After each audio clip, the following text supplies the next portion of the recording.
partage la paix avec les dieux et les déesses. Il est très important de savoir que tout ce que l'honorable Elijah Muhammad a dit sur les extraterrestres noirs nubiens et sur les gens qui pilotent ces vaisseaux était un fait à 100%.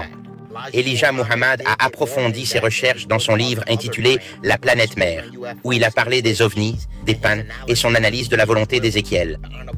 L'honorable Elijah Muhammad a beaucoup parlé des batailles cosmiques qui ont eu lieu dans le cosmos. J'ai vu ces choses dans des états de conscience transcendantale. Je sais donc que ce qu'il disait est vrai à 100%. Les personnes qui exploitent ces navires sont vos soi-disant noirs.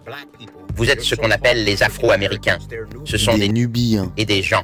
Ils doivent nous permettre de progresser par nous-mêmes. Tous ces gens se demandent pourquoi ils n'interviennent pas. Beaucoup d'entre nous ne sont pas prêts. Beaucoup d'individus sur cette planète sont trop endoctrinés et pas prêts.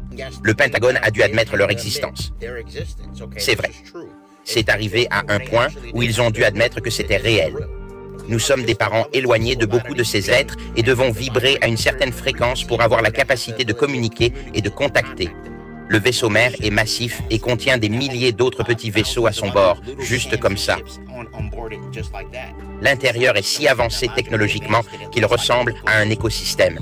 C'est-à-dire que vous pouvez découvrir différentes saisons de l'eau courante, des fruits cultivés à bord du navire, et ces vaisseaux sont aussi exploités par leur conscience. La vitesse de la pensée dépasse de loin la vitesse de la lumière. Certains de ces navires étaient des villes volantes. C'est à cela qu'il faisait référence lorsqu'il parlait de la cité de cristal. Leurs vaisseaux étaient faits de multiples cristaux, de beaux cristaux. C'est le lapis-lazuli, l'améthyste, le chrome arc-en-ciel. En fait, l'idée des vitraux en plusieurs couleurs vives leur vient en voyant les vaisseaux de cristal et comment les shams illumineront de multiples couleurs différentes. C'est aussi pourquoi des villes comme Las Vegas utilisent beaucoup de lumière et de choses de ce genre.